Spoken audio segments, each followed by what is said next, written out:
উদ্বোধনের পর প্রথম দিন নির্ধারিত সময়ে ছেড়ে রাজবাড়ী থেকে ঢাকা পৌঁছেছে নতুন কমিউটার ট্রেন চন্দনা। ভোর ৫টায় রাজবাড়ী থেকে ট্রেনটি ছাড়ে, ভাঙ্গা স্টেশনে দেয় ১ ঘন্টার যাত্রা বিরতি।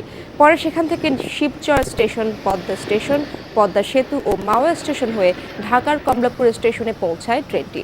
ট্রেনটির ভাড়া শিবচর থেকে ঢাকার কমলাপুর পর্যন্ত ২০৫ টাকা, ভাঙ্গা থেকে ভাড়া ২২৫ টাকা। সন্ধ্যা ৬টায় পুনরায় রাজবাড়ী স্টেশনে পৌঁছাবে ট্রেনটি। এটি চালু হওয়ায় কর্মজীবী ও শিক্ষার্থীরা সন্তোষ প্রকাশ করেন। এর আগে গতকাল জাতীয় সংসদের চিফ হুইপ নুরি আলম চৌধুরী ট্রেনটি উদ্বোধন করেন। অনুষ্ঠানে রেলমন্ত্রী মোহাম্মদ জিল্লুল হাকিম উপস্থিত ছিলেন।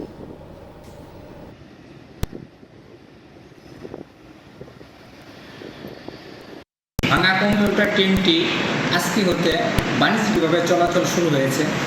ট্রেনটি সঠিক সময়ে ভাঙ্গা স্টেশন ছেড়ে আসার পর সঠিক সময় শিবচর স্টেশনে পৌঁছেছে এবং সঠিক সময় শিবচর স্টেশন হতে ঢাকার উদ্দেশ্যে ছেড়ে গেছে।